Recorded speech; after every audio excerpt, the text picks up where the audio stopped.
بسم اللہ الرحمن الرحیم۔ السلام علیکم، میں شکیل ملک آپ کی خدمت میں حاضر ہوں۔ جناب، فیصلہ سازوں نے ایک بڑا فیصلہ کیا ہے۔ فیصلہ یہ ہے کہ 9 مئی کے جو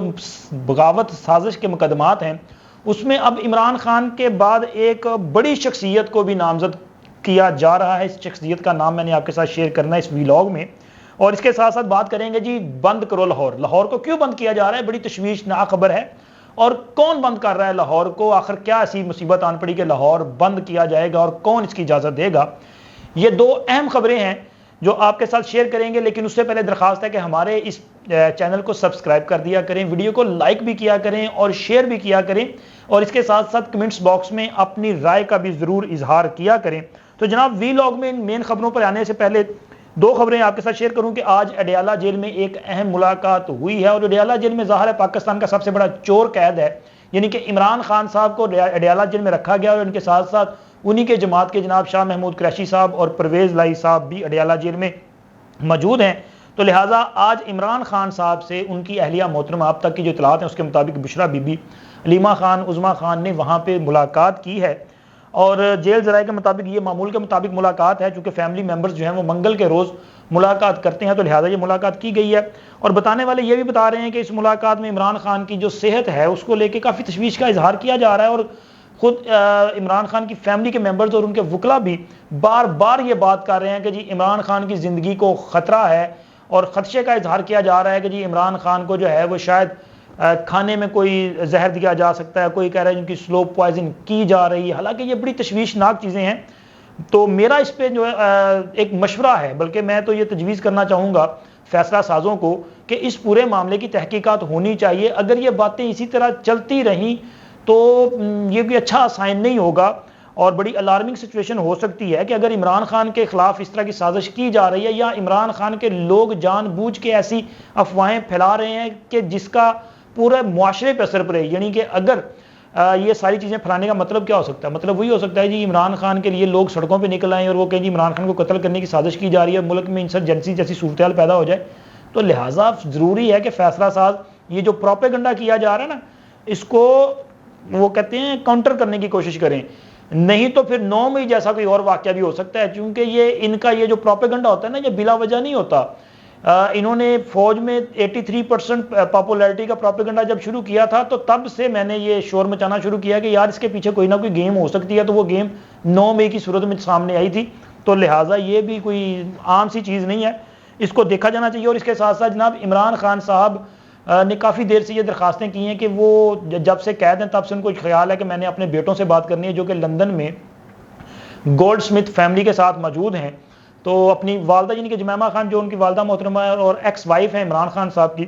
ان کے پاس ہیں، تو ان کی گارڈین شپ جو ان کے پاس ہے، تو لہٰذا یہ کہتے ہیں میں نے اپنے بیٹوں سے بات کرنی ہے۔ لیکن اس پر بھی پہلے اٹک جیل کے سپرنٹینڈنٹ نے ان کی بات نہیں کروائی تھی، اور انہوں نے کہا تھا کہ جیل جو رولز ہیں ان کے مطابق آفیشیل سیکرٹ ایکٹ کے مقدمے میں نامزد کسی بھی ملزم جو ہے اس کو یہ جو اپنا بات کروانے کی سہولت نہیں دی جا سکتی۔ اسی طرح یہ ویڈیو کالز کرنا چاہتے ہیں تو ویڈیو کالز کی اجازت بھی نہیں دی جا سکتی۔ تو انہوں نے اس کے بعد بھی درخواست کی، تو اب اڈیالہ جیل میں بھی سپرنٹینڈنٹ صاحب نے یہی موقف اختیار کیا ہے۔ تاہم ان کے اس موقف پر عدالت نے جو ہے وہ 18 کے لیے ان سے جیل SOPs مانگ لیے ہیں اور سماعت ملتوی کر دی 18 اکتوبر کے لیے۔ لیکن یہاں پہ ایک چھوٹا سا سوال ہے، میں نے پہلے بھی کئی بار اٹھایا کہ یار آخر عمران خان صاحب کو اپنے بچوں کی جب یاد ستا رہی ہے تو بات کروا دینی چاہیے، لیکن خان صاحب آپ بھی بتائیں کہ آپ کو اپنے کن بچوں سے بات کرنی ہے؟ آپ صرف بیٹوں کا نام لیتے ہیں، اسی گھر میں موجود آپ کی وہ جو بیٹی ہے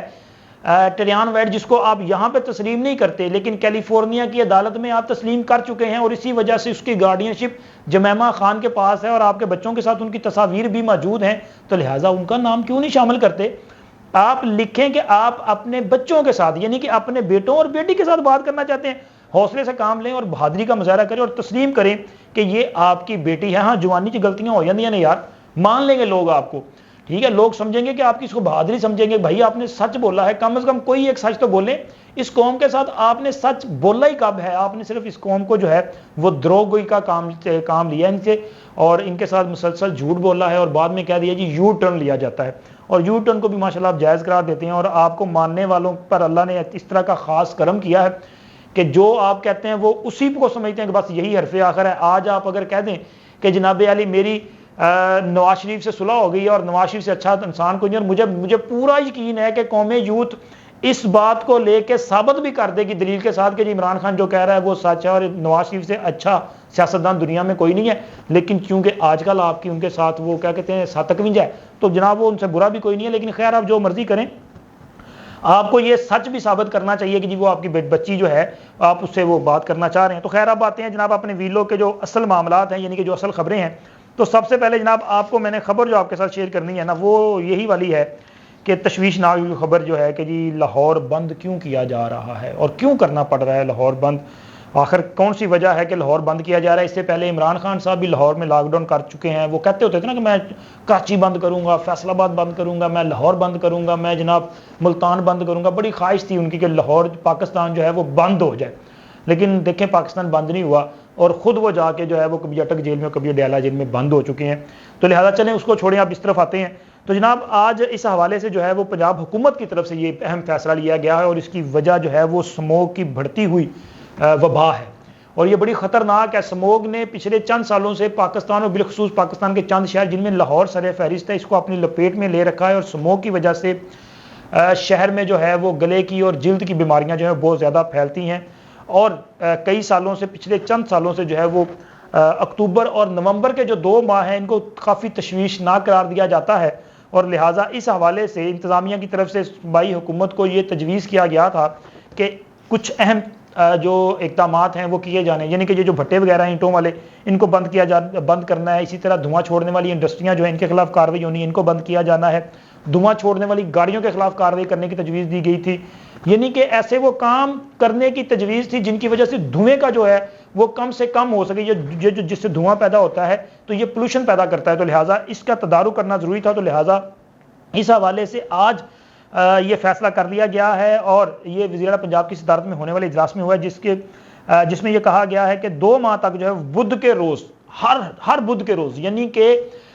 ہفتے میں آپ کو ہفتہ وار ایک چھٹی تو ہوتی ہے نا سنڈے کی، اس کے علاوہ بدھ کو بھی جناب تمام جو کاروباری زندگی ہے وہ بند رہے گا. یعنی کہ پرائیویٹ اور سرکاری جو ادارے ہیں، اسکولز ہیں، دفاتر ہیں، وہ بند رکھے جائیں گے اور بدھ کے روز مکمل طور پہ لاک ڈاؤن ہوگا. یعنی کہ بدھ والے دن لاہور بند ہوگا اور کل کے دن اس کا آغاز ہونے جا رہا ہے. کل لاہور جو ہے وہ مکمل طور پہ بند رکھا جائے گا اور اس کے لیے وہ کرونا کی طرز پہ جس طرح لاک ڈاؤن ہو رہا تھا نا اس طرز پہ یہ لاک ڈاؤن ہوگا اور پولیس جگہ جگہ پہ ناکے لگا کے کھڑی ہو جائے گی، لوگوں کو پوچھے گی ہاں بھی کتنے جا رہے ہو. مطلب غیر ضروری آپ گھر سے باہر نہیں نکل سکیں گے اور گھر سے باہر نکلیں گے تو پولیس آپ کو جو ہے روکنے کے لیے وہاں پہ جگہ پہ ناکے لگا کے کھڑی ہوگی. اچھا، سموگ کے تدارک کے لیے آپ نے یہ اقدامات تو کیے ہیں، یہ تو ٹھیک ہے کہ لاہور کو آپ بند کرنے جا رہے ہیں، اسکول وغیرہ وہ بند ہو جائیں گے، تعلیمی ادارے اور دیگر جو کلبز ہوٹلز یہ بھی بند کیے جا رہے ہیں، بازار جو ہیں وہ بند کرنے کا فیصلہ کیا گیا وہ بھی بند کیے جائیں گے. اور سنڈے والے دن کہا گیا جی آپ جزوی طور پہ کاروبار کر سکتے ہیں، لیکن ہفتہ اور اتوار کو جو دیگر مطلب جس طرح سے آپ ٹرانسپورٹ کو کم سے کم باہر آنے کی اجازت دی جائے گی. تو جب بازار کھلیں گے تو لوگ پھر خریداری کے لیے باہر تو آئیں گے. تو مجھے لگ رہا ہے کہ اس سے ذرا ماشاءاللہ پہلے بھی کرونا میں پولیس والوں نے بڑی دیہڑیاں لگائی تھیں جناب، اور شاید اب بھی دیہڑیوں کا سلسلہ شروع ہو جائے گا. تو جناب چیف منسٹر صاحب محسن نقوی صاحب سے گزارش یہ ہے کہ جناب بالکل فیصلہ آپ نے اگر کرنا ہے سموگ کے تدارک کے لیے بالکل کریں، لیکن یہ بھی دیکھیں کہ جی کہیں ایسا ہی نہ ہو کہ پولیس والوں کی دیہڑیاں شروع ہو جائیں اور یہ لوگوں کو لوٹنا اور ان بیچاروں کی وہ کیا کہتے ہیں اپنا جیبیں خالی کرنے کی طرف لگ جائے. یہ بھی آپ نے اس پہ توجہ کرنی ہے. اور جناب 9 مئی کی سازش میں ایک اہم شخصیت کو بھی مقدمات میں نامزد کرنے کا فیصلہ کر لیا گیا ہے، کیونکہ اس میں ان مقدمات میں جس بنیادی طور پہ یہ سارا قصہ شروع ہوتا ہے عمران خان کی گرفتاری سے. چونکہ عمران خان کو جب گرفتار کیا گیا تھا اسلام آباد ہائی کورٹ سے تو اس کے بعد ریئیکشن کے طور پہ جو کارروائیاں کی گئی 9 اور 10 مئی کو، اور یہاں پہ لاہور میں کور کمانڈر ہاؤس، اسی طرح عسکری ٹاور اور لاہور کینٹ کے ایریا میں احتجاج کیے گئے، جلاؤ گھراؤ کیا گیا، فوجی تنصیبات پر حملے کیے گئے. اس کے علاوہ راولپنڈی میں GHQ اور دیگر مقامات، اسی طرح جو یادگار شہداء ہے وہاں پر حملے کیے گئے. میاں والی میں PF جو ایئر بیس ہے اس پر حملہ کیا گیا. پشاور میں کور کمانڈر ہاؤس کے پر احتجاج ہوا. یعنی کہ فوجی املاک پہ جو ہے وہ تحریک انصاف نے ایک سوچی سمجھی سازش کے تحت باقاعدہ طور پہ یلغار کی، وہاں پہ حملہ کیا، اور اس کے پیچھے جو کہانی ہے وہ کہانی اب کھل چکی ہے. اب تو لوگ اس کی وہ کیا کہتے ہیں گواہیاں دے رہے ہیں. صداقت عباسی صاحب نے اس پر ایک جو اپنا بیان ریکارڈ کروایا، یعنی کہ ایک انٹرویو انہوں نے دیا ہے، اس میں وہ حقیقتیں ساری بیان کر دی ہیں کہ کس طرح سے یہ پلان ہوا اور کون کون اس میں ملوث تھا۔ ایون کہ عمران خان، اور یہ بھی کہا جا رہا تھا باقی لوگ بھی اس میں ملوث ہیں، بلکہ ایک ایسی ہستی کا بھی کچھ ذرائع نام لیتے ہیں کہ جو براہ راست اس میں ملوث نہیں ہے، لیکن محبت عمران میں مبتلا وہ اس طرح سے تھے کہ جب وہ ایک اپنے وہ کیا کہتے ہیں اپنا پاور میں تھے نا، تو جناب عمران خان کے لیے وہ بہت کچھ کرتے رہے ہیں، بلکہ پاور سے جانے کے بعد بھی انہوں نے اپنا اثر و رسوخ استعمال کیا اور عمران خان کو بچانے کے لیے اور عمران خان کو پروجیکٹ عمران خان کو تقویت پہنچانے کے لیے بہت کچھ کرتے رہے ہیں۔ لیکن خیر ان پر بھی ابھی انکوائری جاری ہے، لیکن جس شخصیت کو اب ان مقدمات میں نامزد کرنے کا فیصلہ کیا گیا ہے وہ شخصیت ہے اصل ماسٹر مائنڈ، جنہوں نے اصل میں عمران خان کے دور حکومت میں جو کہتے ہیں نا کرپشن کا بازار گرم کر رکھا ہے دونوں ہاتھوں سے، بلکہ کافی سارے ہاتھوں سے، اپنے بچوں کے ذریعے بھی لوٹا اس ملک کو اور اس ریاست کو، اور اس شخصیت کا نام ہے بشرا بی بی، یعنی کہ پنکی پیرنی صاحبہ۔ اور جناب بشرا بی بی کو بھی ان مقدمات میں نامزد کرنے کا فیصلہ کیا گیا ہے، اور صداقت عباسی کا صاحب کا یہ جو بیان حلفی ایک طرح سے اس کی روشنی میں یہ فیصلہ لیا گیا ہے، اور آنے والے چند دنوں میں اس حوالے سے آپ کو عملی طور پہ اقدامات نظر آئیں گے کہ جیسے عمران خان صاحب کا نام جو ہے وہ ان میں نام شامل کیا گیا، نامزد کیا گیا ان کو مرکزی ملزم کے طور پہ، اور اسی طرح بشرا بی بی کو بھی ان مقدمات میں جو ہے وہ شامل کر دیا جائے گا، نامزد کر دیا جائے گا۔ اس کے علاوہ عمران خان کی بہنیں علیمہ خان، عظمیٰ خان اور اسد عمر صاحب کی گرفتاری کے لیے بھی متعلقہ عدالت سے رابطہ کیا جا چکا ہے۔ ہو سکتا ہے کہ عدالت اگر اجازت دے تو ان تین شخصیات کو بھی گرفتار جو ہے وہ کر لیا جائے گا، اور بشرا بی بی کی گرفتاری کے لیے بھی متعلقہ عدالت سے رابطہ کر لیا جائے گا، اور اجازت ملنے کی صورت میں بشرا بی بی کی گرفتاری بھی اس مقدمے میں ہو سکتی ہے۔ اور چونکہ اس مقدمے میں یہ بھی فیصلہ کیا جا چکا ہے کہ معاملہ جو ہے اس کا ٹرائل ہونا ہے جیل کے اندر، تو پھر مجھے لگ رہا ہے کہ عمران خان بھی جیل میں ہوگا، بشرا بی بی اور علیمہ خان، عظمیٰ خان بھی سب جیل میں ہوں گے، اور ٹرائل بھی جیل کے اندر ہی ہوگا، اور پھر دنوں میں اس پر فیصلہ بھی جو ہے وہ سامنے آ جائے گا۔ فیصلہ کیا ہو سکتا ہے یہ تو عدالت کہے گی، لیکن سزائیں بڑی سنگین اس معاملے میں۔ خیر دیکھیں سزائیں کیا ملتی ہیں اور کس طرف معاملہ جاتے ہیں۔ اب تک اتنا ہی، اللہ حافظ۔